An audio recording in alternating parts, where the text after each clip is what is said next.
Okay, for all you guys on live stream, I'd like to welcome all of you guys. Apologize I didn't have the sound on when I first started the class. What I was essentially describing is the beginning of our class, and that we're going to be covering the frequently asked questions section today, which is the content all the way towards the end of the book. And we're even going to be talking about how do I attain enlightenment. This is another section towards the end of the book, and you'll be able to learn this as part of the class today.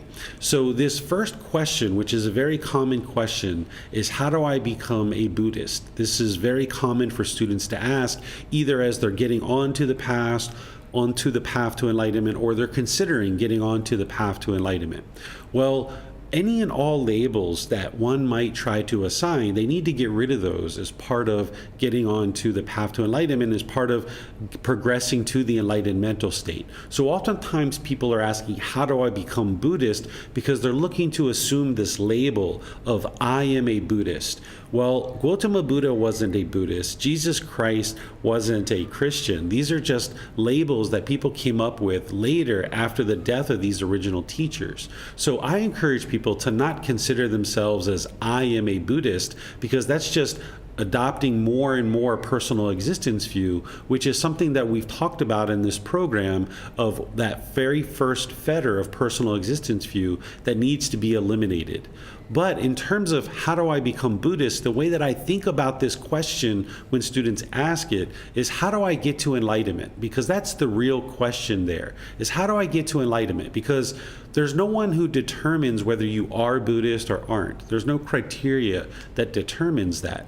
But what someone who might be interested in pursuing the path to enlightenment, in learning the teachings of the Buddha, which are referred to as Buddhism, what you might be thinking about is, how do I get to enlightenment? That's the ultimate question that I think is more valuable to spend time on to actually answer. Well, in order to get to enlightenment, an individual would need to have access to the teachings through books, audiobooks, videos, podcasts, classes, either online or in person. They would need to have personal guidance with a teacher. They would need to be able to have interaction with somebody who would be able to guide them towards enlightenment. And you're not believing the teachings of the Buddha. You're learning, you're reflecting to independently verify them, and then you're practicing them in order to move the mind to this enlightened mental state by cultivating wisdom. You're training the mind. So you shouldn't be interested in how to become Buddhist, but instead, how do you train this mind to get to enlightenment? And that's what you're learning as part of this group learning program, and what you have learned if you've been learning with me throughout this group learning program, is how to learn, reflect, and practice and train the mind to get to this enlightened mental state. The second question is, do I need to give up all my possessions, occupation, and relationships to attain enlightenment? The answer is no. That's the short answer. You don't have to give up your possessions, occupations, and relationships. What you need to do is eliminate the craving, desire, attachment, the longing, the yearning, the clinging, and holding on to these possessions, occupations, or relationships, thinking that these are the things that are going to provide you some kind of lasting satisfaction. Because what the unenlightened mind is doing is it's seeking satisfaction outside of itself. It thinks that this ultimate happiness is going to come from some possession or some occupation or some relationship. We're going to have possessions and occupation and relationships. As you get to enlightenment, you'll still have these things, but you just need to learn how to not crave or yearn or long for these things. You need to learn how to not cling to these things, thinking that these are yours and they belong to you and they're going to be permanent. You need to learn how to have possessions, an occupation, and relationships, but without attachment to these things. And that's what this path is all about, helping you to learn how to navigate this world by having certain possessions and occupation or relationships, but without craving, desire, attachment. So you don't need to give up all these things. You just need to eliminate the longing, yearning in the mind and clinging to these things. The third question is, what is reincarnation and rebirth? Are they the same thing? This is a very common question that I often get from students.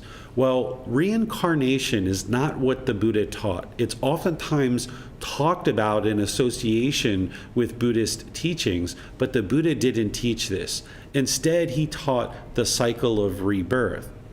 So let's talk about what these two things are and how they're different and what the Buddha actually taught. This concept of reincarnation, which isn't the truth, is based on a soul that exists and then continues to exist through multiple existences. This soul takes up multiple bodies or multiple existences, and it's the same individual but in a different existence. This is not what the Buddha taught. It conflicts with his universal truth of impermanence, it conflicts with his universal truth of non-self, and it conflicts with his undeclared teachings. During his lifetime, he taught many things, and there's particular discourses where he shares the things that he did not teach. He says, remember what I taught. I taught these things. And remember what I did not teach. I did not teach these things. And he leaves the teaching about a soul, among other things, as an undeclared teaching. He didn't declare whether there is a soul or there isn't a soul. So this whole concept of reincarnation relating to a soul that goes through multiple existences and takes up forms and existences over multiple lifetimes, this conflicts with three of his teachings: primary teaching of the universal truth of impermanence, a primary teaching of the universal truth of non-self, and his undeclared teachings. So even though people might use the term reincarnation associated with Buddhist teachings, you can understand that it's not what the Buddha taught. He taught what we refer to as the cycle of rebirth. In the original source teachings in the Pali language, the word samsara is used, and this is oftentimes translated to be the cycle of rebirth. But when you understand what samsara is, you come to understand that it's really better described as the cycle of new existence, because there's nothing that's actually being reborn. But a lot of people refer to it as the cycle of rebirth or rebirth. But when you understand that there's one life that has a physical body and a mind that has come together for this existence, and then when that being dies, the body and the mind separate. The cravings and residual memories from one mind then move into a new mind, and there's now a new mind that's going to take up a new body if it's in the animal realm or the human realm. But understanding this, you can see that it's a completely new existence. It's a completely new body and new mind every single existence. And if it's a formless existence in the hell realm, the afflicted spirit realm, or the heavenly realm, it's still a new consciousness. But it has cravings and residual memories from its previous lives. So these cravings and residual memories are moving from life to life. So at the end of your life, if you still have craving, desire, attachment in the mind, meaning you haven't gotten to enlightenment, then there's going to be rebirth. There's going to be a new existence. So craving is the determining factor of whether someone is reborn or not, and that's the fuel. And now, if there is going to be rebirth, craving and residual memories move into this new mind. And what realm that being is going to be in and what condition that being is going to be in within that realm is based on one's gamma. This is the results of your decisions, the cause and effect. So this cycle of rebirth is really the cycle of new existence, where there's a completely new body and a completely new mind in each individual existence. And this is what the Buddha taught. He didn't teach reincarnation. So they are not the same thing, and reincarnation is not the truth. It's not what the Buddha taught. He taught the cycle of rebirth or the cycle of new existence. Number 4 is, can I be Buddhist without believing in rebirth? Well, if you've been learning with me for any amount of time, I teach students at the very beginning of their journey with me to never believe anything related to the teachings of the Buddha. Never believe the books, never believe me, never believe anything about the teachings of the Buddha, but instead to learn, reflect, and practice. That includes rebirth. You should never believe in the cycle of rebirth or the cycle of new existence. So yes, you can get on this path to enlightenment and progress towards enlightenment without believing in the cycle of rebirth. And you should not believe in the cycle of rebirth, because remember, you're not interested in declaring that I am a Buddhist, because that's covered in the first question, but then you're not interested in believing any of the teachings whatsoever. Instead, what I suggest students do when they first start out is that they set the cycle of rebirth to the side. even though in this particular program, I reference it a few times here and there. In chapter 20, we go into talking about the evolution of the consciousness from the human realm, from the animal realm to the human realm. We talk about this evolution of consciousness in chapter 20. But it's not until volume 11 of the book series where we really dive deeply into the cycle of rebirth. And there's some things that I help students learn along the way, but it's not usually until about 1.5 2 years into your development on the path to enlightenment that you really might decide to start looking at the cycle of rebirth real closely. It's important to understand it's part of the teachings. It's important to understand how it connects to the teachings, but I don't suggest that you ever believe it. If you would like to use it as motivation in terms of if you've experienced grief and misery in this life, that there's no interest whatsoever to ever come back and repeat that over and over again, then use it as motivation that, okay, just in case this cycle of rebirth is true, then let me do what I can do and not be complacent to get out of this whole cycle, training my mind to get to enlightenment so that I don't need to come back. But understand 1.5 2 years from now, you might be in a position to better approach the cycle of rebirth and understand it at that point. What you would like to do is really focus on the core central teachings, which are the 3 universal truths, the 4 noble truths, the Eightfold Path, the 5 precepts, developing your meditation practice, understanding the 10 fetters, the Brahma Viharas, the 7 factors of enlightenment, things like this. Because what this is going to do is it's going to help you to eliminate the pollution out of your mind. And as you're eliminating the pollution out of your mind, it's not uncommon for somebody to see and observe their past lives. And this is going to give you the 100% confidence that the cycle of rebirth is true and real if you start observing your past lives. So by getting the pollution out of the mind with the core central teachings and focusing on that, setting the cycle of rebirth to the side, you might get to the point where you do observe your past lives. And if that's the case, then fine. But not everybody who gets to enlightenment is going to observe their past lives. But you'll probably have enough experiences along the way that you might have experienced things like deja vu, where you have this bubbling up of residual memories from the past, where it hasn't happened in this life, but it's potentially happened in some prior life. And this can at least give you an indication that the cycle of rebirth is true. And then the same thing when we talk about the evolution of the consciousness from the animal realm to the human realm, you can start seeing those aspects of the mind as well. But never believe in the cycle of rebirth. But when you get to a point that your foundational teachings are well underway and well developed in your life practice, that might be a better time for you to then approach the cycle of rebirth and start to investigate it more deeply. And then over a series of discussions, multiple study sessions, you can come to see more and more clearly the cycle of rebirth. It's not going to be a 5-minute conversation and then boom, you got it. So that would be what belief is, right? Somebody's trying to convince you to believe in something.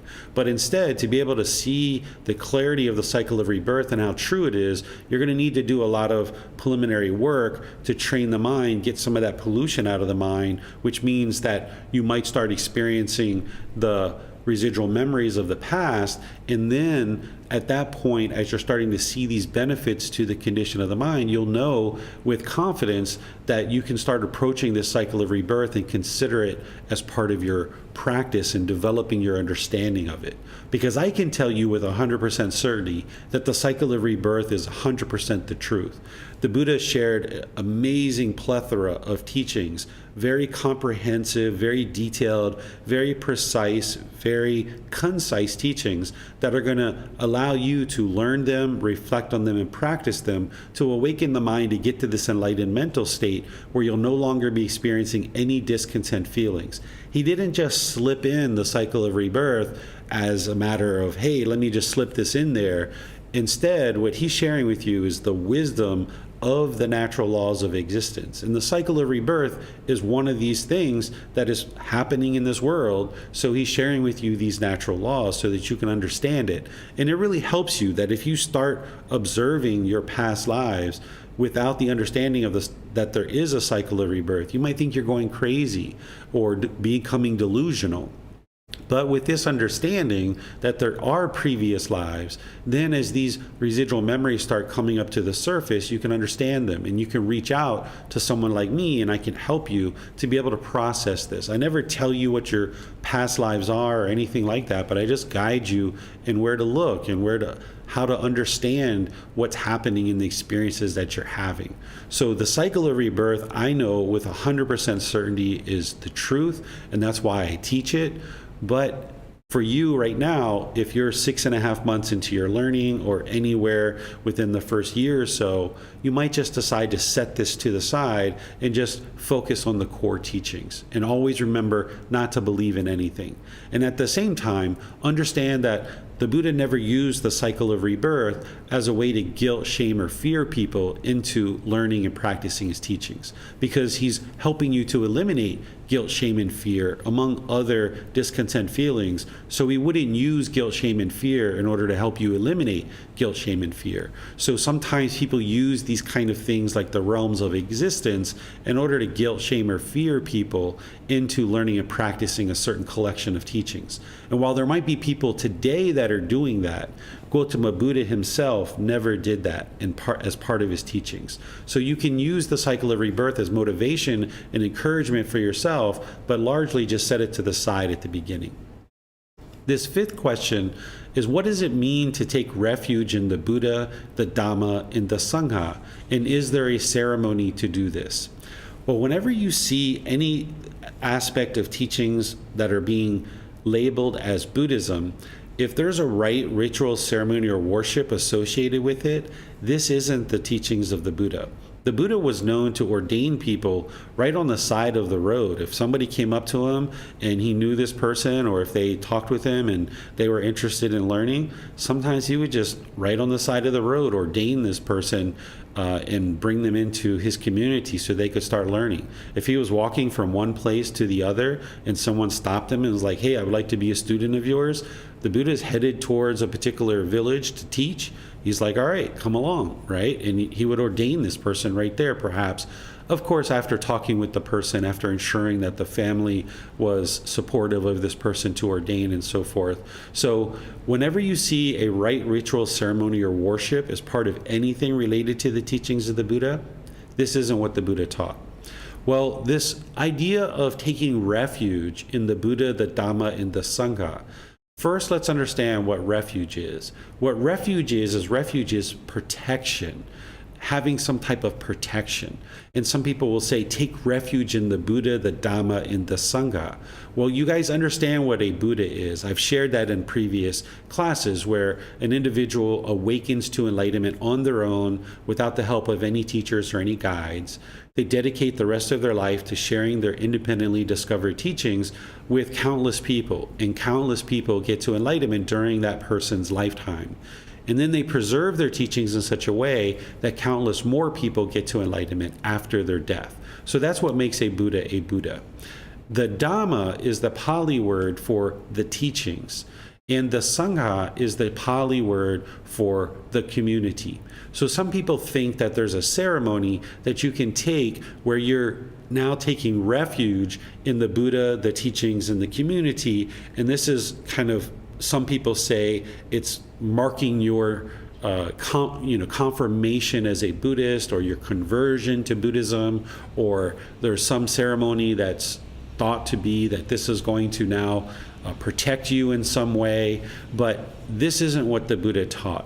Instead, if you're taking refuge in the Buddha, the Dhamma, the Sangha, what you're doing is you're building confidence in the Buddha, that he was enlightened and he was an actual Buddha. You're gaining access to his teachings to be able to learn them and to be able to reflect on them and to be able to practice them. And then you're part of the community, a part of a community. Like we have this online community, we have an in-person community where people come together. And you would need to have all three of these things in order to get to enlightenment. We call it the triple gem or the triple jewel. That you may not have these things now. You may not have confidence in the Buddha. If you are learning with me, you have access to his teachings and you're part of a community. But slowly but surely, as you develop more and more confidence in the Buddha through seeing the improvement to the condition of your mind, by you gaining more and more access to the teachings and penetrating them to learn, reflect, and practice, you'll see that improvement to the condition of the mind. And by being part of a community, you have people that are role models, people that you can model your practice after, who are perhaps further along on the path than you, and you can ask them questions and you can get help. And by having this ability to have confidence in the Buddha, access to his teachings, and being a member of a community, now what the Buddha describes is you've taken refuge in the Buddha, the Dhamma, the Sangha. People created ceremonies after his death to be able to acknowledge this, but there's no acknowledgement of it. You don't need to go through this ceremony in order to acknowledge that you're now choosing to embark on this journey to enlightenment. And what the protection is, or the refuge is that by the time you get to enlightenment, your mind will be fully protected. There's nothing that's going to shake it up. The mind is steady, it's calm, it's very stable. There's nothing that's going to shake it up, whether it's somebody saying something disrespectful to you, whether it's a loved one that has passed away, whether you've lost your job, whether your car got into an accident, whether a tree hit your house. No matter what happens, your mind isn't going to be shaken up. You'll understand that all these things are happening for various reasons, and then you'll be able to just handle them with wise decisions. You will have trained your mind so well that there's nothing that could shake up the mind. And that's what it means to take refuge in the Buddha, the teachings, and the community, because by training your mind to get closer and closer to enlightenment, it will now be protected. But you don't need a ceremony in order to acknowledge this. So let me pause here and see what questions you guys might have related to these first 5 questions. You can put those into Facebook, YouTube, or Zoom. Or in Zoom, you can raise your hand electronically and ask any questions that you like.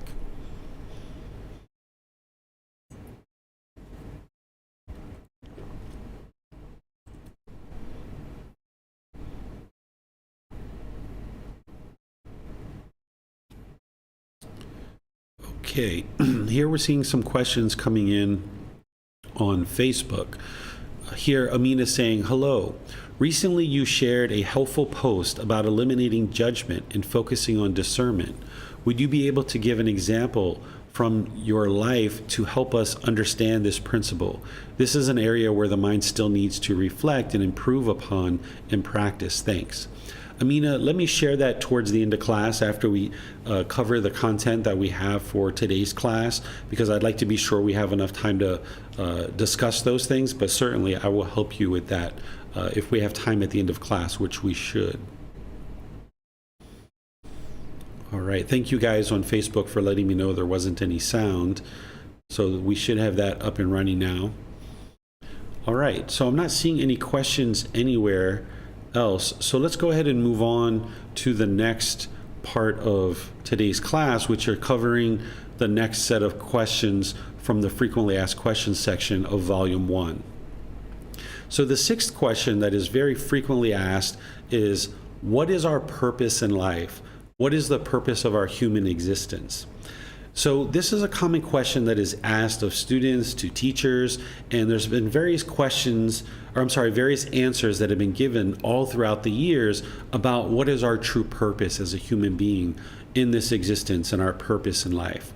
Well, what I share in the book is I share that, in my opinion, this question is coming from the ego. The human ego is wanting to have some significance, like we're important and there should be some significance in this world. At one time in life, back in prehistoric times, what people were really focused on, human beings were really just focusing on surviving. We were trying to learn how to make clothes. We were trying to learn what foods to eat. We were rubbing 2 sticks together to figure out how to make fire and keep warm. We were, making shelters and things like this. There were lots of things in the world that were more dominant, human beings were not the dominant creature on this planet. So we were just looking out for our survival at that point and trying to learn as many things as we could. I would suspect that the human ego was not so significant during prehistoric times.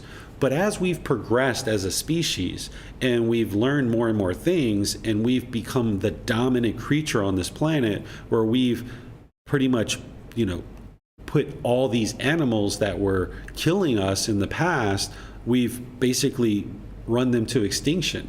What scientists share with us is 99% of all animals that once existed are now extinct. There's only 1% of animals that have existed in the world are still in existence. So in my opinion, now that we've become this dominant species in the planet, we think that, okay, there should be some significance here. But in reality, we just fill up our day with certain activities, certain hobbies. We've got jobs that we go to. We've got certain things that we do in order to occupy our time and space. In reality, there really is no true purpose to human existence, but we think that there should be. We think that individually that we should have a purpose, that we should leave our mark on society, that we have this higher calling, that we should go out into the world and do these amazing things.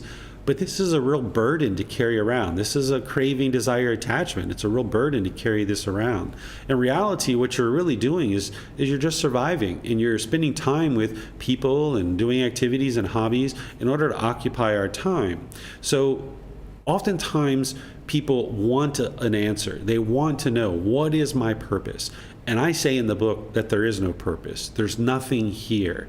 And the more that you come to understand that there is nothing here, then it can help you to let go. Some people aren't satisfied with this answer. They want some kind of purpose. Sometimes when people read this section of the book, they write me and they tell me that it makes them very sad and very depressed.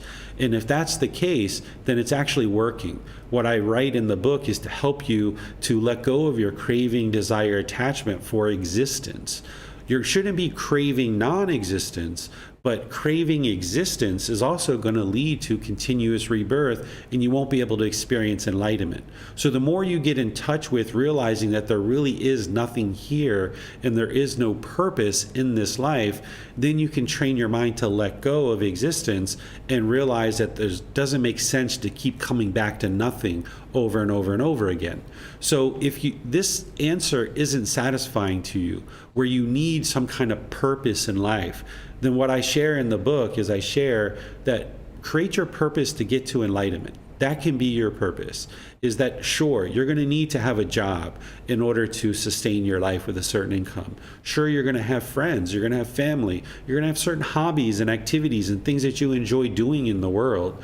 Those things are all fine and wonderful, but be sure that you're spending time dedicated to developing your life practice in order to get to enlightenment, so that you don't keep coming back to this life of nothingness where there's nothing here. And the more you dissolve the human ego, the more you'll realize that it's actually really hard to be a nobody and to look at the world as there's nothing here. That when the mind wants to be somebody and leave our mark on society, that's actually burdening the mind, and the mind will just keep chasing that and chasing that and chasing that and feeling like there's never enough. But if you can realize that there's nothing here, that all you're really doing is just looking to create a peaceful and fulfilling life for yourself with relationships and your income and various things that you need in order to sustain your life, but these things don't define who you are. What you would really like to do is train your mind to get to enlightenment, and part of that includes dissolving the ego. And the more that you dissolve the ego, you'll realize that there really is no purpose here in the world. There's nothing here, and you can let go of holding on to this world and just work to progress closer and closer to enlightenment, which includes dissolving the ego. Number 7, can I exercise the physical body and still attain enlightenment? The short answer is yes. If you would like to exercise, you can certainly exercise and still get to enlightenment. Oftentimes this question is coming from people who interact with monks, and if they interact with ordained practitioners, oftentimes ordained practitioners aren't really doing a lot of physical activity. Although the Buddha used a lot of walking during his lifetime to stay physically fit, nowadays there's more and more people who are starting to be aware that ordained practitioners need to have some physical activity because there's a lot of unhealthy conditions within that population. But predominantly you'll find that ordained practitioners don't exercise. It's not because it helps you to get to enlightenment to not exercise. It's actually for other reasons that we could go into if you guys would like to discuss that. But in terms of getting to enlightenment, you would like this physical body to be healthy. The more healthy that this physical body is, the longer it will stay around, which means the mind will stay in this existence and you'll be able to train the mind for a longer period of time. So if you'd like to do a little bit of exercise, go for it. It's a personal choice of whether somebody chooses to exercise or not. But be aware that one can become attached to the exercise. The exercise isn't the problem. It's the craving, desire, attachment to the exercise. So let's just say somebody sets up a schedule for themselves that every day for 6 days a week, they're going to exercise at 8 a.m. And now they think that this is permanent. And now when they miss their exercise at 8 a.m. because they're not going to be able to permanently exercise for every single day at 8 a.m., when they miss it, they might be grumpy and irritable and agitated. That's because there's that craving, that attachment to the exercise, and if that gets fulfilled, they get pleasant feelings of conditioned happiness or excitement.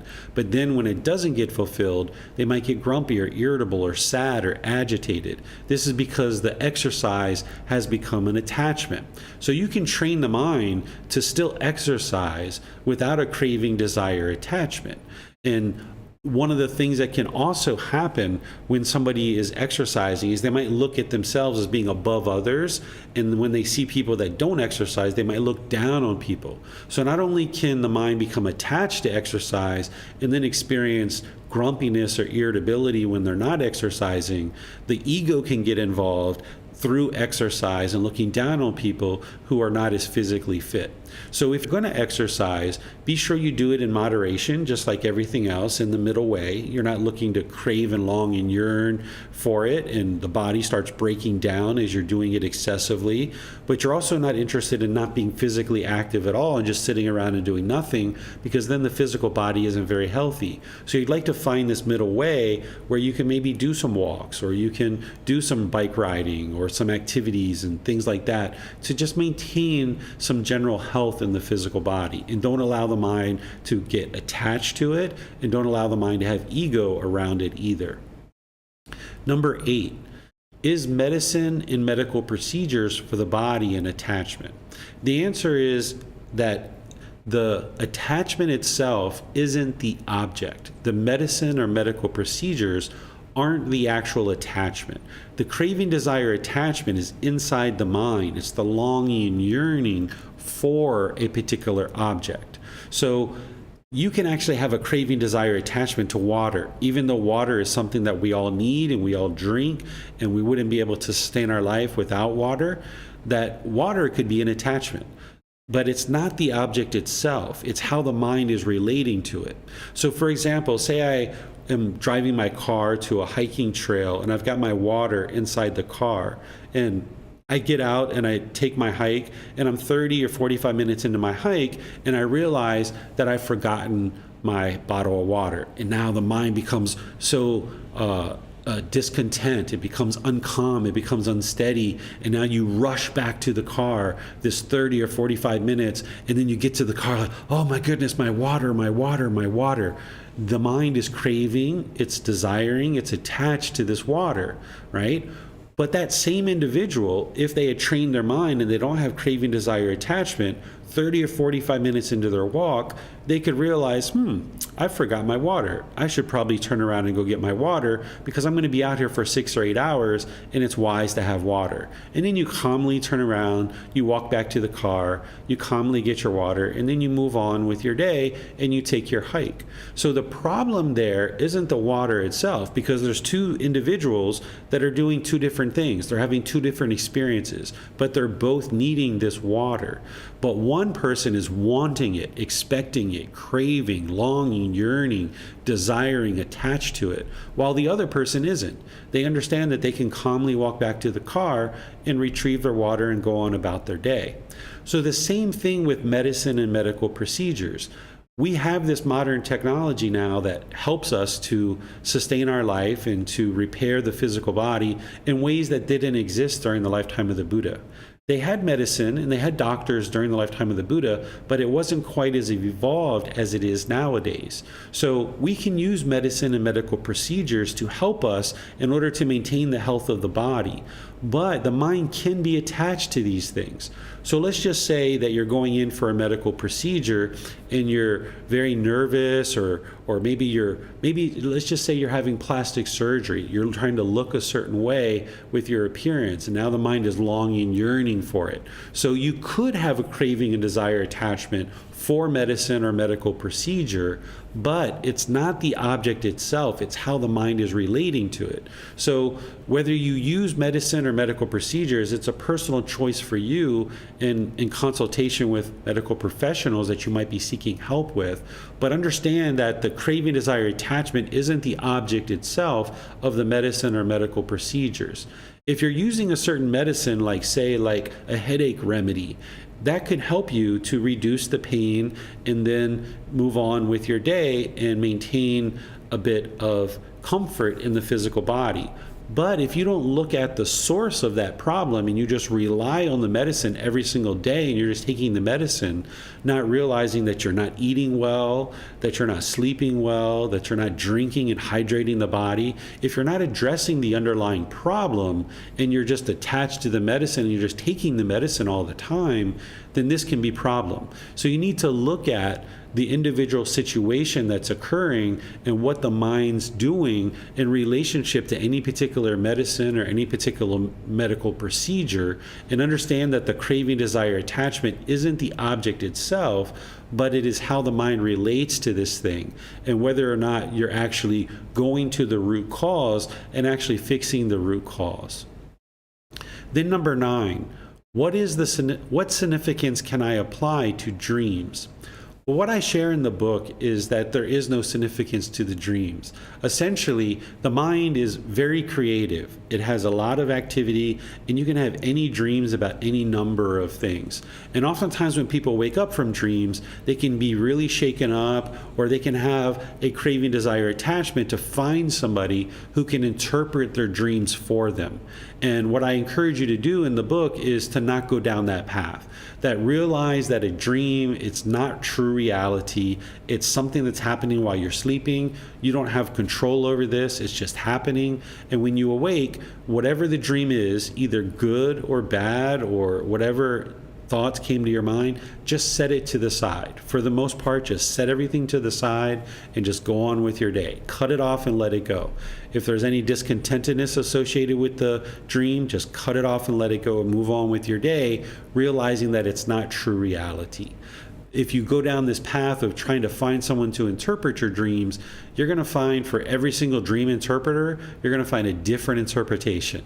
And there's no significance to it. It's just the overactivity of the mind, and the mind, having certain activity that you're remembering once you wake up.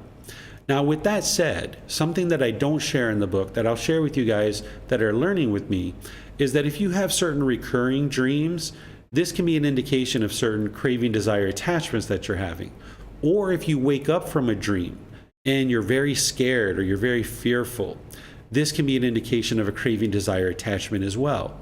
Let's just say you're having a certain dream of you dying, and you're constantly dying in the dream, and when you wake up you're really scared and fearful because you dreamed that you died. Well, here you can see that you're attached to existence. You're craving existence, and now you're going to need to seek advice from your teacher of how to eliminate your craving to existence and how to eliminate your fear of death, because an enlightened being isn't going to have fear of death. They're not going to have any fears whatsoever. So if you do have certain dreams that are reoccurring, like you have a reoccurring dream of a boyfriend or girlfriend from the past, or some future thing that you're wishing that you're going to be wealthy or rich, or hopeful that someday you're going to be super wealthy or rich. These are things that can indicate certain cravings, desires, attachments, and it's good to look at those things and then in the present moment address it through things like meditation and other practices. But don't look at it as its true reality. Just look at it as an indication of what the mind can potentially be holding on to and what is bubbling up in the mind, and that you might need to address in your actual life in terms of whether you're afraid of death, or whether you're craving money, or whether you're having constant recurring memories of a past partner or something of that nature, there's potentially craving, desire, attachment there that needs to be eliminated, and you can address that in real time in your actual life. But what's going on in the dream can just potentially be an indication of those things. Number 10, why is enlightenment permanent? So oftentimes people will ask this, because the way that I present the universal truth of impermanence is I say that all things in the world are impermanent. And what I mean by that is all material objects, all conditioned objects. What the Buddha taught is that all conditioned objects are of a nature to decay. Essentially, what he talks about is conditioned objects and unconditioned objects. Conditioned objects, they arise, they change, and they fade away. And this is what we call impermanence. And this is what I share in the foundational teachings, where I share that all things in the world are impermanent, because everything you see around you is a conditioned object. Everything you see, whether it's your computer, your phone, the clothing that you're wearing, the physical body, the dwelling that you're living in or residing in, anything that you can see around you in the world, it's all impermanent. It's a conditioned object. It arises, it changes, and it fades away. Then there's what's called unconditioned objects. An unconditioned object does not arise, it does not change, and it does not fade away. It just exists. So enlightenment itself is an unconditioned object. The natural laws of existence that the Buddha taught during his lifetime, those are unconditioned objects. So this is why the teachings of the Buddha are just as applicable during his lifetime as they are today. The books that things were written down in, the memories that people have, those things have all changed. They're all subject to impermanence because they're a conditioned object. But the natural laws themselves, like the natural law of karma, the dependent origination, and all the other things that you learn on this path, these are the timeless teachings of the Buddha. They're unconditioned. They didn't arise, they don't change, and they don't fade away. This is why I can describe them to you, and you can independently verify them in the world, because they existed during the lifetime of the Buddha, and they exist now as well. So now that you understand what a conditioned object is versus an unconditioned object, a conditioned object arises, changes, and fades away. An unconditioned object does not arise, does not change, and does not fade away. I can help you to understand why enlightenment is permanent.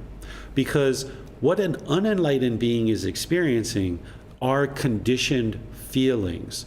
These conditioned feelings, they arise, they change, and they fade away. So that happiness, excitement, elation, thrill, exhilaration, euphoria, those pleasant feelings, they arise, they change, and they fade away because they're conditioned feelings. They're feelings that are based on some condition. There's a craving, desire, attachment, a longing, and a yearning, and if the mind gets the objects of its affection, it gets those conditioned feelings of happiness. If you get a new car, or a new boyfriend, or a new girlfriend, or a new phone, you might get conditioned happiness. But because that happiness is based on some condition, and this condition is impermanent, now your feeling is impermanent. Your happiness is going to arise, change, and fade away. The same thing is happening with sadness, painful feelings like sadness, anger, frustration, irritation, annoyance, guilt, shame, fear, stress, anxiety, and those neither painful nor pleasant feelings like shyness or discomfort or unsatisfied condition of the mind. These are all conditioned feelings. They arise, they change, and they fade away. An unenlightened being is basing their inner feelings on some condition. There needs to be a certain condition present in order for the mind to experience those feelings. So if this condition is met, and this condition is met, and this condition is met, and this condition is met, now I will be happy. That's what the unenlightened mind is doing. But now that happiness is just temporary because it's based on all these conditions, and those conditions can't be permanently true. So now the mind's going to move to sadness or anger or some other painful feeling. Well, in the enlightened mental state has removed all the conditions. There are certain conditions in the unenlightened mental state. The unenlightened mind has craving, anger, and ignorance. It has those 10 fetters, those 10 pollutions or 10 taints. Those 10 fetters are the conditions that are in the mind that are hindering it from experiencing enlightenment. And those conditions in the mind are causing those conditioned feelings. Those conditioned feelings of pleasant feelings, painful feelings, neither painful nor pleasant, are being experienced because of these pollutions in the mind. By the time you get to enlightenment, you've wiped the mind clean of all those conditions. You've purified the mind of the pollutions, of the taints, of the defilements. All of those pollutions are out of the mind, and now you're experiencing an unconditioned mental state of enlightenment. So those mental qualities of peace, calm, serenity, and contentedness with joy, they're unconditioned. There's no condition that's causing the peacefulness to arise. The peacefulness is just always there. What you've actually done is you've gotten rid of the conditional feelings. You've gotten rid of the conditional pollutions that are in the mind that are causing these conditional feelings to arise. So now when you've gotten rid of all those conditions, now the mind is unconditioned. So that peacefulness is unconditioned, the calmness, the serenity, the contentedness, the joy, it's not based on any condition. So because it's not based on any condition, it didn't arise based on a condition, it can't be eliminated based on any condition or any condition not existing. So that joy in the enlightened mental state is just always there. The enlightened mind doesn't base its inner feelings on some condition. It's experiencing unconditioned happiness or unconditioned peacefulness or unconditioned joy. You don't need any condition to be met in order for it to experience that peace, calm, serenity, and contentedness with joy. The unenlightened mind isn't experiencing that. The unenlightened mind, you might wake up and it's sunny outside, and then you go take a shower, and when you come out, now it's raining. And because that sun was not permanent, the mind is now experiencing frustration that it's raining outside. Where the enlightened mind, when you wake up, you're experiencing peace and joy already before you even look outside. And then when you see that it's sunny outside, okay, it's sunny outside, let's go outside and do some activities. But then when you leave to go take a shower and you come back and you see that it's no longer sunny outside, that it's raining, your mind is still joyful. Your mind is still peaceful because you already understood that the sun is impermanent, and you didn't base your inner feelings on the fact that it's sunny outside. You just understood, like, okay, it's sunny outside, so that means we can go outside. Oh, it's raining now? Okay, well, I guess I need to do something indoors. Or maybe I'll go play in the rain. Who knows, right? So you have to decide for yourself, but an enlightened being isn't going to develop their inner feelings based on conditional experiences, because those conditional experiences, they arise, they change, and they fade away, and an unenlightened mind is going to be experiencing those conditioned feelings. But the enlightened mind is going to have unconditioned mental qualities, that there's no condition that is creating those mental qualities. All the conditions have been wiped clean, so now the mind is permanently experiencing the unconditioned mind with qualities such as peacefulness, calmness, serenity, and contentedness with joy. In this enlightened mental state, it's permanent. Once your mind is experiencing it, it will never go back to experiencing the unenlightened mental state again, because you've purified the mind. Once you've gotten rid of the conditions that are causing conditional feelings, those conditions will never come back again because you've eliminated them from the mind. You've purified the mind.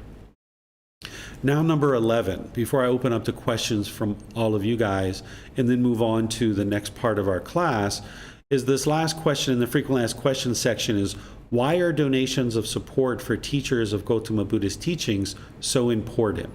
Well, there's two aspects to this. The first one is that in order to continue the teachings of the Buddha, there needs to be some amount of support that is provided to temples or ordained practitioners, to teachers, to help us to be able to share the teachings. While we offer the teachings at no cost, it isn't actually free for us to share the teachings. We need things nowadays like computers and lights and microphones. We need clothing and food, shoes, medicine, shelter. We need these kinds of things in order to sustain our life and to be able to share the teachings and continue them in the world. We need to create books and print books and things like this. So anybody who's sharing these teachings in the way that the Buddha shared them, they're not going to be charging for their teachings, but they do need some kind of support in order to continue to share their teachings. So what we do is we practice generosity by making donations to teachers and temples and efforts that allow the teachings to come into the world. And this has been going on for 2,500 years, that people have just been sharing whatever they're able to share. And not everybody can do that, but there's time, effort, energy, and resources that if you can't share a donation of financial support, people might share their time or their effort or their energy in some way to be able to help the teachings continue in the world. And if you've created a situation where you've learned the teachings and you've benefited from them, that benefit has come to you through the generosity of people in the past. For 2,500 years, people have been paying it forward, and they've been making supportive donations of their time, effort, energy, and resources to ensure that the teachings can continue in the world. And now these teachings are here with us. And whatever we decide to do with these teachings will either ensure that they're going to die and they're not going to continue, or that we will support the teachings so that future generations can then learn the teachings. So we're paying it forward so that future generations will have these teachings preserved in a way that they'll be able to learn the teachings and benefit them as well.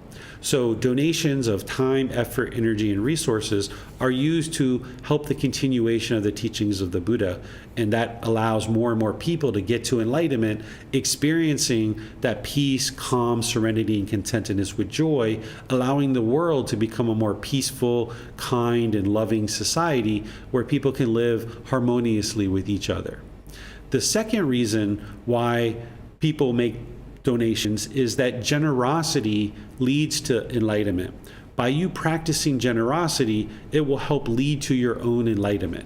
Whether you practice generosity within your community of friends and family and coworkers, or even people that you don't know, you're going to need to practice that type of generosity in order to get to enlightenment. Because the mind with craving, desire, attachment is oftentimes very selfish, and it holds on to things very tightly. So by you practicing generosity in all parts of your life, from the middle way, not craving it, but also not being completely complacent and never sharing either, but finding the middle way where you can give and share without any expectation of anything in return. You can share with various people around you as you're able to do that with your time, effort, energy, and resources. But also by you sharing towards the continuation of the teachings of the Buddha, this is helping you to further develop your practice of generosity, which is going to help you eliminate craving, desire, attachment. And by eliminating craving, desire, attachment, your discontentedness is going to gradually diminish, and you'll get closer and closer to the enlightened mental state. You'll need more than just generosity in order to get to enlightenment. There's other aspects of this path that I've been teaching you all the way through. But in terms of why do people make donations of support for teachers of Gotama Buddha's teachings, it's because they're interested in seeing the teachings continue, because they see the benefit in their own life with the teachings having impacted their own condition of their mind and condition of their life, and they would understand that generosity and giving and sharing is going to lead to their own enlightenment, so they might choose to give and share their time, effort, energy, and resources in order to help them to eliminate craving, desire, attachment, which is ultimately going to help them to get closer to enlightenment. So let me see what questions you guys have on any of these. And then the way that you would ask those questions is through Facebook, YouTube, or Zoom. In the comment section, I'll be able to see those. And then if you're in Zoom, you can electronically raise your hand and ask any questions or follow-up questions directly. I see a question here from Christine in Zoom. It says, if we have no purpose, why even survive? Why even occupy our time? Why even strive? So The goal here is to help you understand that there is no purpose. There's nothing in this life that the mind should hold on to. There's nothing worthy of the mind holding on to. But if you would like to have a purpose, then make your purpose to get to enlightenment. Because once you get to enlightenment, you'll be completely fulfilled. You'll be completely satisfied. The reason to strive is to get out of this whole cycle of rebirth, so you're not continuously coming back to nothing over and over and over again, and continuing to come back to discontentedness over and over and over again. Because if you're in existence and the mind is not enlightened, then there's going to be discontentedness. There's going to be grief, pain, displeasure, and despair. These are the words of the Buddha. And you can see that for yourself, that in the unenlightened mental state, there's a certain amount of grief, pain, displeasure, and despair. And you're not interested in continuing to come back to that. And in order to escape all of that, you're going to need to create a life for yourself in which is sustaining, that you have a right livelihood, for example, and you have relationships, and you have people and experiences around you that you find to be fulfilling. But don't allow your mind to think that this is your purpose, that my purpose is to, end racism on this planet, or my purpose is to, eliminate, this, that, or the other thing on the planet. This is taking on a huge burden.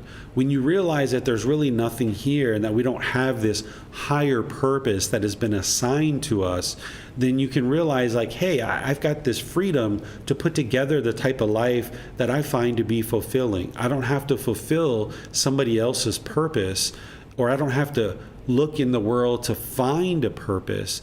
I can just create whatever life is fulfilling for me, and what's fulfilling for me today might be different than what's fulfilling for me 3 months from now, and that's okay. Whereas if we think that there's some purpose that we need to look through our life to discover, and it takes us 5, 10, 20, 30, 50 years to find our purpose, and then we think like, okay, I found my purpose, and now you start doing that, and now because of impermanence, things change, and now you're no longer doing that anymore. Or you hold on and you cling to that purpose so tightly, your mind is not opened to perhaps pursuing something else that might be interesting to you. So when you don't cling to a purpose, then you free up your mind to be able to pursue anything that might be fulfilling, that comes along, that you feel like could be something that you would like to pursue, or something that you would like to strive for. So you can develop this striving in terms of building your energy and your effort and your enthusiasm towards certain goals or objectives or interests in your life, without craving, desire, attachment, or without thinking that there's some, higher purpose to your existence. If you ever are in an airplane and you look down on Earth, essentially what I see like a bunch of ants. It's almost like an ant colony running around doing different things. Cars are going here and there, people are going here and there. It's just like running from one place to the next, going to this store to pick up these things, and driving to this place to drop off these things, and going to this place to do these couple of things, and then coming to this place and do this couple of things. If you realize that all of this stuff is just to sustain our life and there's nothing to really cling to, then you can free yourself from trying to find this higher purpose and just do whatever you need in order to sustain your life and to take care of the things that are around you and the people that are around you. But don't take that on as some higher purpose or some higher calling that you feel that you're anointed to now fulfill. Okay, let me see if there's any questions in any of our other platforms as well. You're welcome, Christine. Pleased to help you.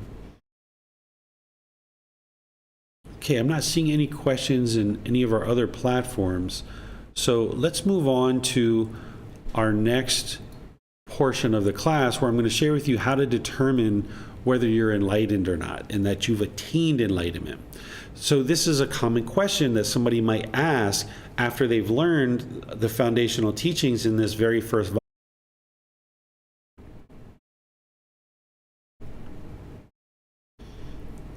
Okay, sorry about that for all of you guys in Zoom and on live stream as well. I lost my internet connection here for a period of time, but it's back up and running now. So those of you guys in Zoom, you should be able to hear me and see my visual aids. And those of you guys on live stream, I think that would have picked back up by now. If for any reason you guys in the well, you guys aren't going to hear this if you're not connected, but I think that we're connected everywhere now. So let me continue with the discussion on how to determine if you have attained enlightenment. And as I was sharing and just finishing up, is that in 7 months in a group learning program, you're not going to be able to get to enlightenment, but you would have been able to establish a good foundation. And some students go through the group learning program more than once. I have some students like Amina, I think this is your 6th time, because I've taught this now 6 times and you've learned all these different times, and I'm going to be starting the 7th iteration, and students are continuing to learn as they go through. And not every student's going to necessarily take the group learning program 6 times, but I know Amina has and some other people here. We're having a rainstorm. I'm connected via my phone, and I don't think I can live stream with the bandwidth on my phone. So those of you guys in Zoom, we should still be able to go forward with our class. Let me see what kind of bandwidth I'm getting here.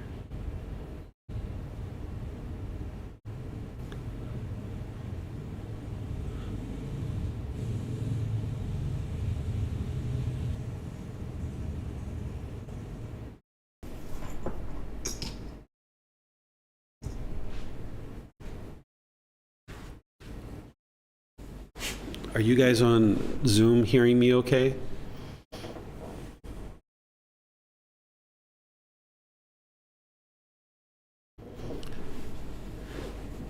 Can any of you guys hear me on Zoom? Oh, okay, you guys are saying yes. Okay, I see you. Okay, perfect. All right. I'm going to leave the live stream running. It may be live streaming, but I don't think it is. I don't think there's enough bandwidth there to get us on the live stream. If anybody contacts you guys, they're more than welcome to come into Zoom. Okay, so let's start back from here, from the beginning where I was getting ready to explain to you guys how to determine if you've attained enlightenment. The first thing is to never stop practicing the teachings.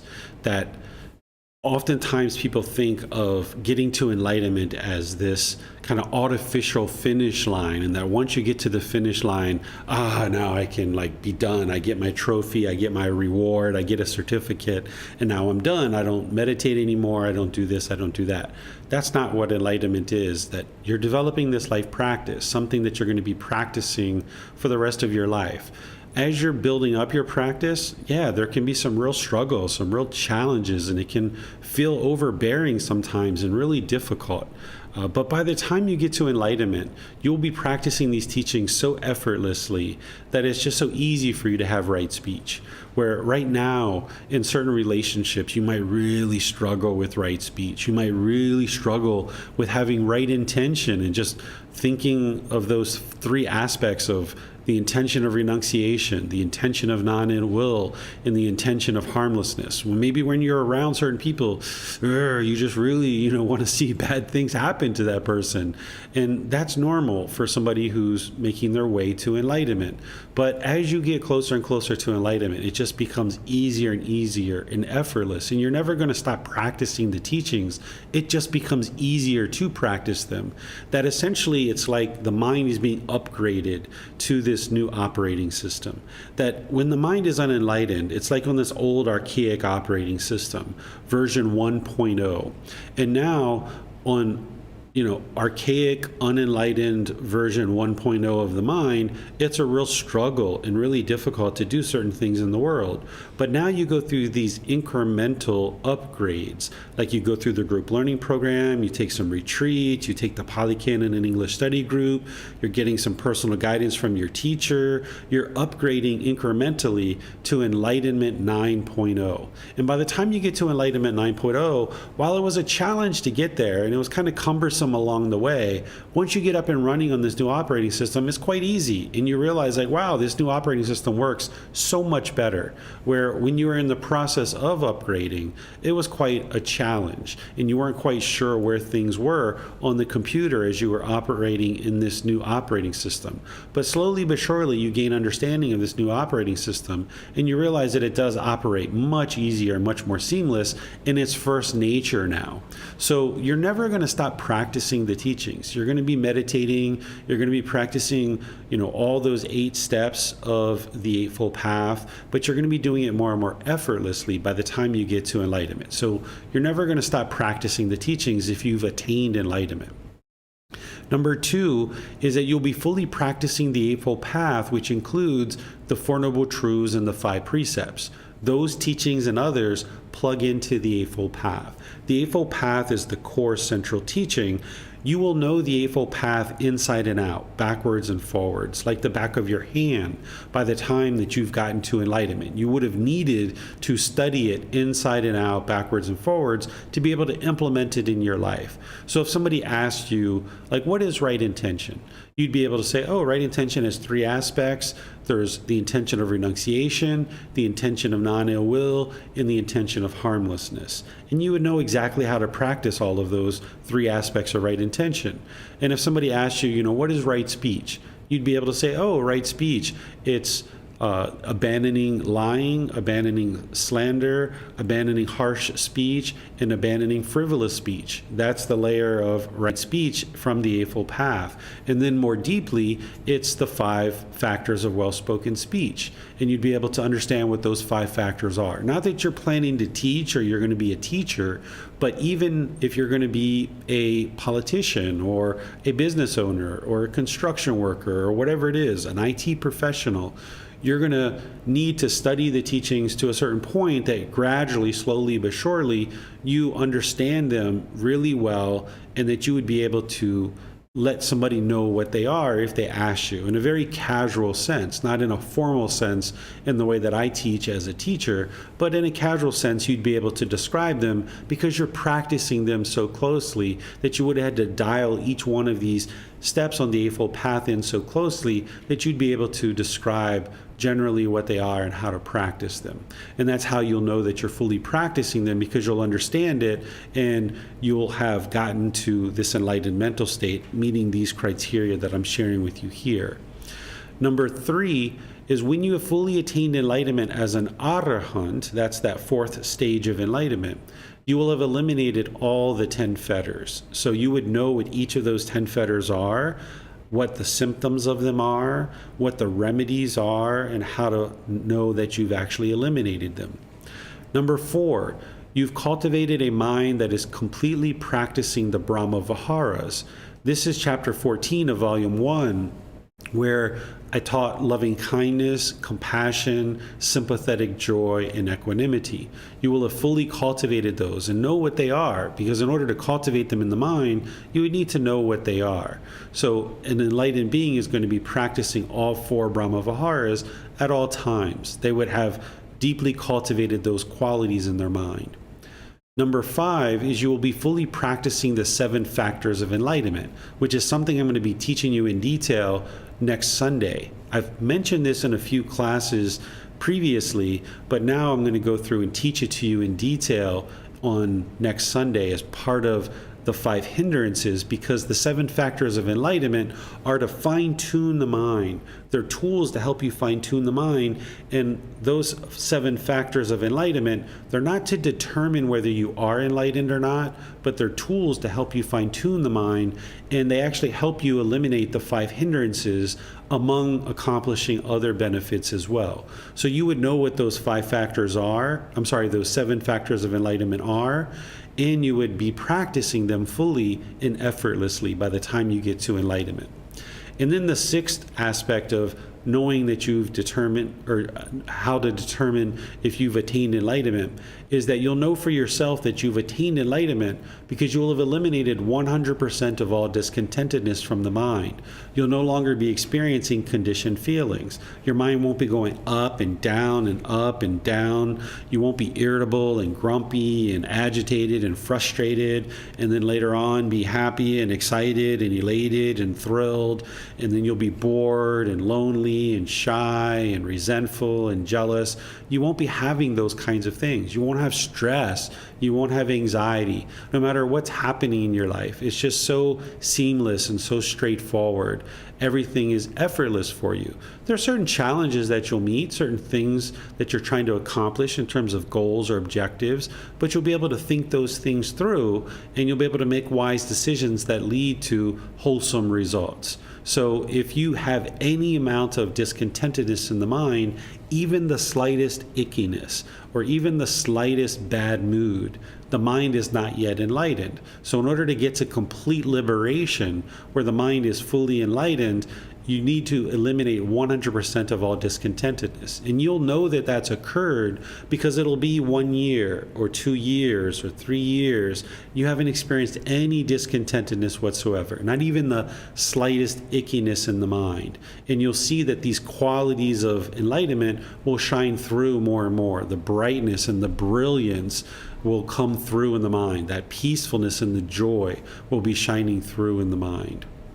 So these are the 6 aspects of how to determine if you've attained enlightenment or not.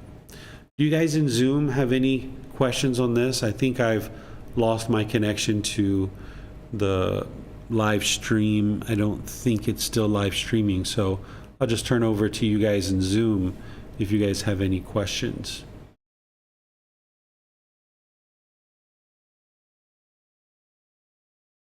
Okay, I don't see any questions there.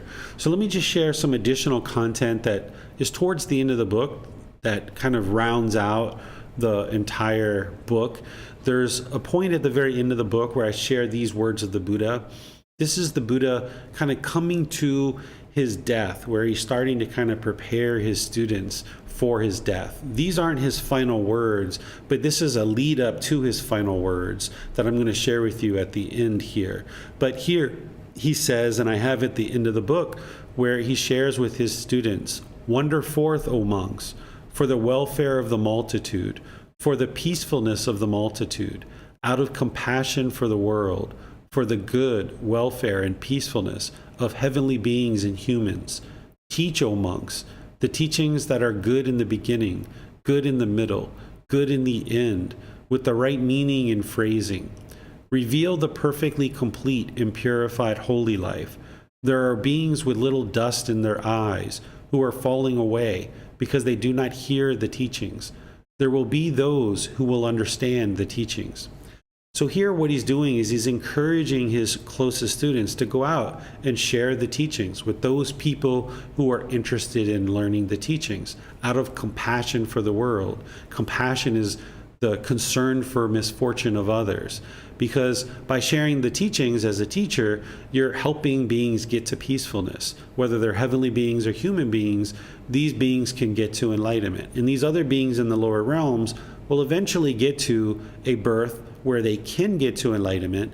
And if we have these teachings very vibrant in the human realm, then as beings are getting into the human realm, the teachings will be here for them to be able to get to enlightenment. And this is going to help many beings experience this peacefulness and improved welfare as a result of the teachings being shared in the world.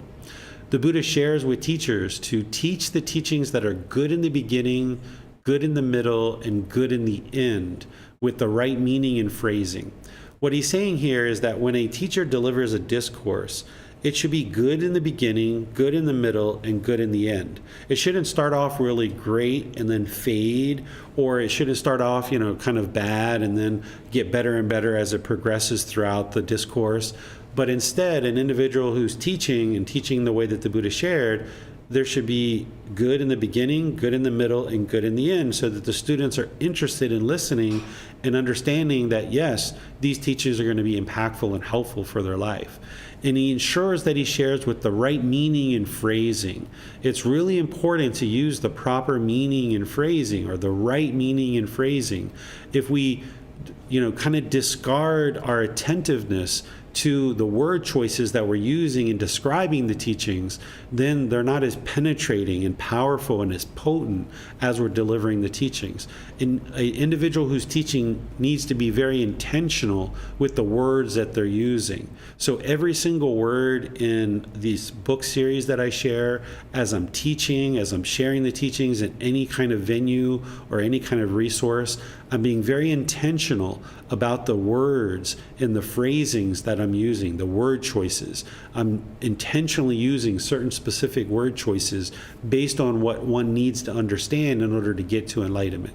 And I'm also working to ensure that as I'm delivering teachings, whether it's in a class, a course, a retreat, whether it's an online class, is that it's good in the beginning, good in the middle, and good in the end. That's the whole goal of sharing the teaching, so the students are interested in learning and developing their practice.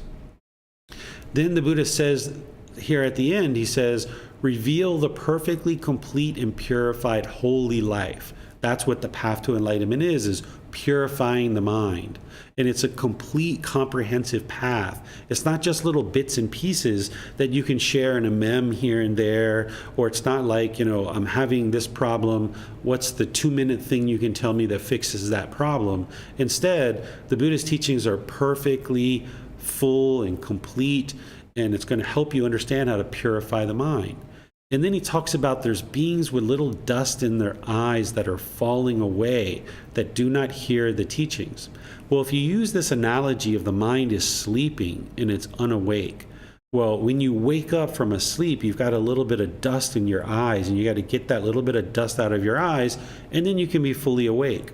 So there are certain beings in the world who are generally, pretty wholesome and doing a lot of wholesome things, and maybe they're even generous and they're kind and they're compassionate and they're loving, but they just don't have the full teachings that they need in order to make their way to enlightenment fully. They just got a little bit of dust in their eyes.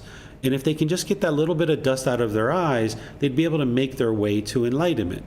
And that's what the Buddha is describing here, is that there's these beings with just a little bit of unwholesomeness, or a little bit of lack of wisdom, or a little bit of craving here and there, a little bit of frustration or irritation, and they're falling away. They're falling away into this cycle of rebirth. They're not being able to ascend to this enlightened mental state because they don't hear the teachings. And he's encouraging his closest students to be able to share his teachings so that people can get this little bit of dust out of their eyes and awaken to enlightenment. And then he says there will be those who will understand the teachings. Not everybody who learns the teachings understands them 100%. Not everybody's willing to invest the time, effort, and energy to actively learn and penetrate into the teachings and show up to classes and read books and do meditation and ask teacher questions and things like this. So there are people out there, and you guys may be some of them, that are understanding the teachings and that are benefiting from the teachings, but not everybody will.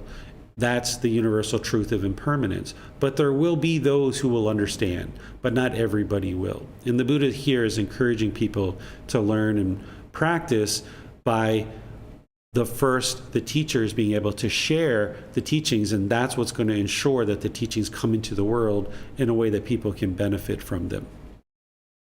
Then there's a teaching that I share towards the end of the book, where this was in the book long before the current war that we have now was going on, where I share that the only war worth waging is the war within the mind. Win that war and you have won everything. Because when I was training my mind and going through a lot of the darkness and difficulties and struggles and so forth, it almost felt like a war. It almost felt like there was a war going on within my own mind, and I was having to wage this war. At prior times in my life, I was having war with other people. I was having war with a landlord, perhaps, or with my wife, or with friends or family or other people like this. And I was constantly at war at some points in my life. Well, slowly but surely, I realized that the real war that I needed to wage was within my own mind. And if I won that war, then I'd won everything. And that's the case. That is, if you understand that your war is not with the outside world, this outside world is going to do what this outside world is going to do. You can't control what other people choose to do. But if you understand that the war is really within your own mind and you focus on that, you win that war, you've won everything. Because sometimes we work so hard to argue and bicker and fuss and fight with other people to convince them that we're right and they're wrong. Well, that's the wrong war. Don't wage that war. Wage the war that's inside your own mind, that craving desire that's making you want to fight and argue. Win that war that's going on inside your mind, and then you'll win everything. You'll win this peace and this joy, this complete fulfillment and satisfaction in the mind. Then there's some other teachings that the Buddha shares as he's getting close to death. His students are actually begging him at one point not to die. There's one particular student who was really attached to him and begging and pleading for him not to die. But of course, a Buddha has to die. He's impermanent, just like everything else. And he says, one who sees the teachings sees me. One who sees me sees the teachings. He's explaining to this student that you don't need this physical body to be here in order to continue to progress towards enlightenment. Because one who sees the teaching sees me. Because if you've studied the teachings close enough and you understand these natural laws of existence, you can look all around the world and you can see the Buddha everywhere around you. So like me losing internet connection today, this is impermanence. The Buddha taught the universal truth of impermanence. So if you can see the teachings, then you see the Buddha. You can see the Buddha everywhere around you. Whenever it goes from being sunny to cloudy, that's impermanence. You can see the Buddha. Or you experience some impermanence in your life, no matter what it is. There's so much impermanence that exists in the world. Anytime you see impermanence, anytime you see discontentedness being caused by craving, desire, attachment, anytime you see non-self, that the mind is holding on to a self, wanting this body or this mind to be the identification or the self-image of you, and you're experiencing this discontentedness associated with it, those three universal truths, you can see that in your own mind and around the world, all around you, all the time. And you can see the Four Noble Truths, you can see all these teachings. If you understand them really well, then the Buddha is saying you don't need me because you can see the teachings. You've studied the teachings deeply enough that if you see the teachings, you see me. You don't need this physical body. And then he also said that one who sees me sees the teachings. What he's saying there is that he was a living, breathing, walking example of his teachings. That if you saw him during his lifetime, he was practicing all those individuals' teachings. He was practicing right view and right intention, right speech, right action, right livelihood, right effort, right mindfulness, right concentration. This is one of the ways that a Buddha teaches. It's not just through their spoken words, but through their life practice itself. That their students can observe the qualities of the Buddha's mind, and they could see that the Buddha was practicing right speech. And that's one of the ways that they learned how to practice right speech, is not just through the discourses of what right speech is, but they saw this individual for 45 years of his teaching career, that he was practicing right speech. And that's how they learned. And not only about right speech, but all the other teachings as well. So one who sees me sees the teachings. That's what a teacher should be practicing, that they should be teaching what it takes to get to enlightenment and then practicing those same teachings as well.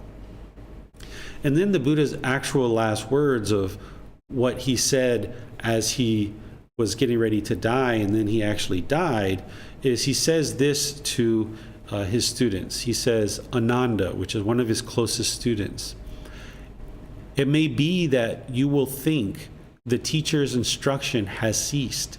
Now we have no teacher. It should not be seen like this, Ananda, for what I have taught and explained to you as teachings and discipline will, at my passing, be your teacher. Now, monks, I declare to you, all conditioned things are of a nature to decay.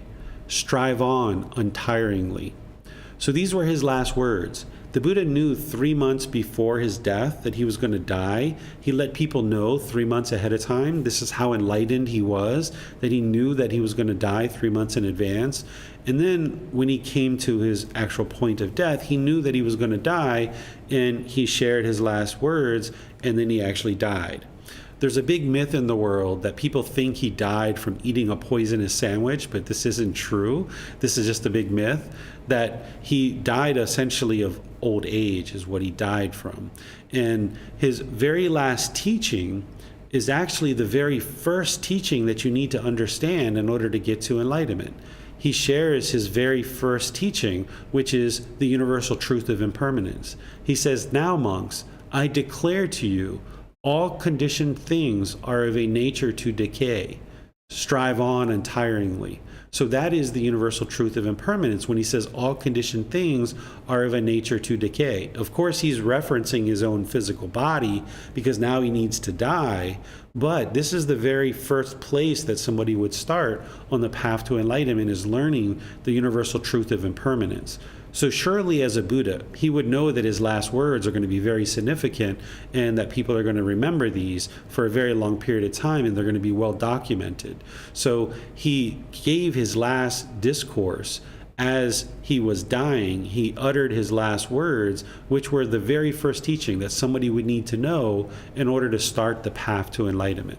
And he encourages his students to strive on, because all the teachings that he shared during his life are going to then be your teacher. That's what's going to guide you on this path to enlightenment. You don't need his body. You don't need him to keep coming back over and over and over again, because he did his work for his own mind, and he did his work to be able to share the teachings into the world so that countless people could understand what they are and help them get to enlightenment during his life and after his death. So now when he dies, he's never coming back ever again, and he shared the teachings that he needed so that people could then use those teachings in order to get to enlightenment. So let me know what your questions are. If you're in Zoom, you guys should be able to ask any questions by the comment section or raising your hand. I don't think that our live stream is still up and running. Let me just check on it and see. Yeah, it looks like our live stream is down. So it's just us here in Zoom. So anything you guys would like to ask, I'm more than pleased to answer for you. Is Maitreya coming part of the teaching? So what you're referencing is that during the lifetime of the Buddha, he described that Maitreya Buddha is going to be coming back. Or not coming back, but is going to be coming into the world. That this is a new Buddha, that the Buddha discussed during his lifetime, that there's a Buddha that would arise 2,500 years after his death.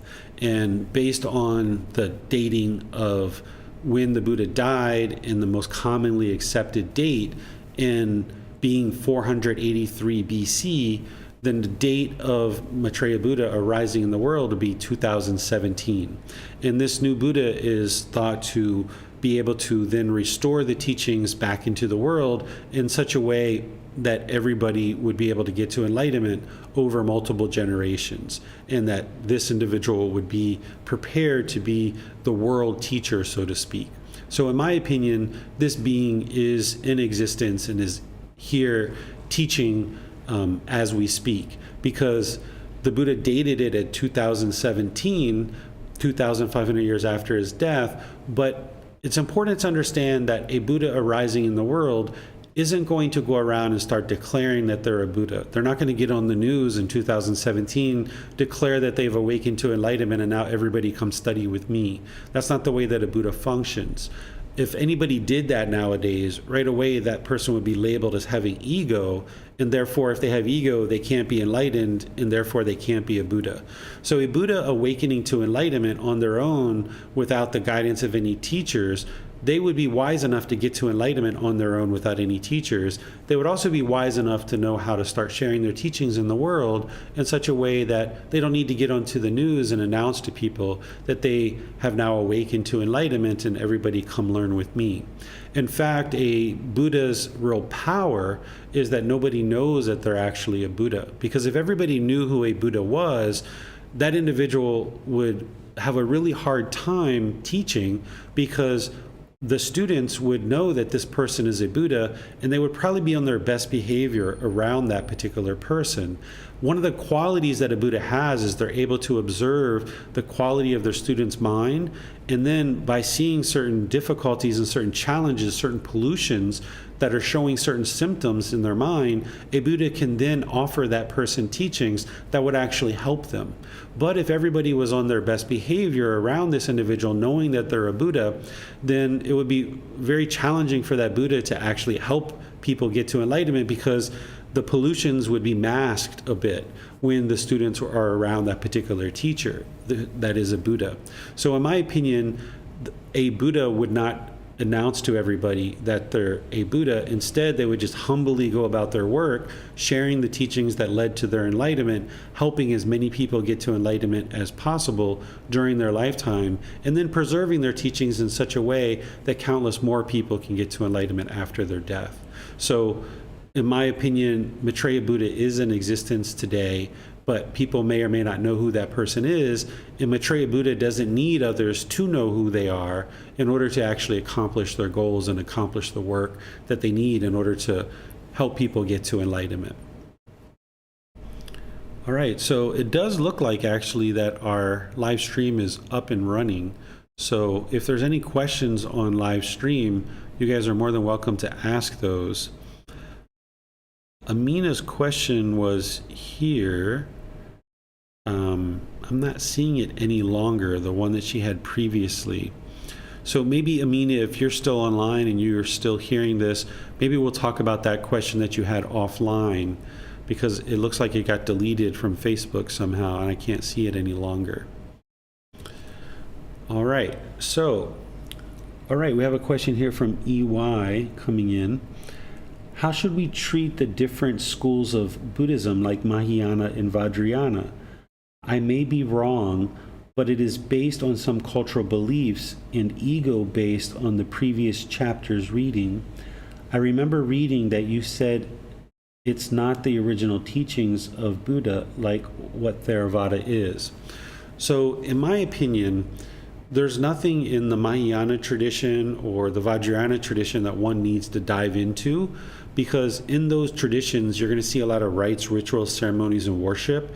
And the more that you go into those kind of things, it's actually taking you away from training the mind to get to enlightenment. Just to get to that first stage of enlightenment, you would need to eliminate wrong behavior and observances, which that wrong observances part is understanding that rites, rituals, ceremonies, and worship aren't going to lead to your enlightenment. And if you understand dependent origination, then you understand that it's the ignorance or unknowing of true reality that is keeping the mind trapped in the unenlightened state. So you're trying to, remedy that with wisdom, and rites, rituals, ceremonies, and worship doesn't do that.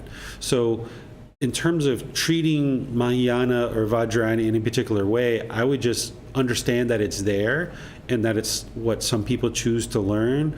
But everything that you would need to get to enlightenment is here in the words of the Buddha, in the book series that I share and the resources that I share. I have full confidence that I'm able to help you and anyone else who's interested in getting to enlightenment to actually get to enlightenment. So you don't need to go into those other teachings, because I think it would just be confusing for an individual to do that. In terms of the people and the practitioners that are in those other schools of Buddhism, in terms of treating them any particular way, I would suggest just treat everybody the same way that you would treat everybody, with loving kindness and compassion and generosity, and be loving and respectful and polite to everybody. That's the best way to treat everybody. So perhaps, EY, I've answered your question there, that there's really no need to dive into those other teachings, and just realize that they're, could potentially be confusing for you. Oh, you're welcome, sir. All right, so I'm not seeing any other questions coming in here, and I apologize for the impermanence here with the class and the internet connection. Thank you all for joining for today's class. I'll share with you that in next Sunday's class, we're going to be discussing the 5 hindrances in the 7 factors of enlightenment. So now that I've taught for almost 7 months of what it takes to get to enlightenment, I'm now going to share the last class of the group learning program of describing the hindrances and the things that are going to stop you or hinder you from actually getting to enlightenment. And I'm going to share with you the remedies so that when you see these hindrances arising, you can address them with the solutions. And then, of course, this Wednesday, we're going to be doing loving kindness meditation together. And then we're going to ultimately be restarting the group learning program from the very beginning with the 13th of August. We're going to be starting from the very beginning. So if you have friends or family that are interested in attending, they can start attending at any point, but that's a good point for them to start. Or if you would like to retake this program, I'll be restarting it from the very beginning on the 13th of August, which is a Sunday. And then, of course, we have our Pali, Canon, and English study group, which meets each Saturday at the same time in the same place. So thank you all for joining for our class. We'll see you guys in a future class. Have a very lovely and wonderful rest of your day. Thank you so much. Sawadee krap.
Thank you again for watching. Enjoy your meditation. Look forward to seeing you online and answering any questions that you might have. Thank you so much.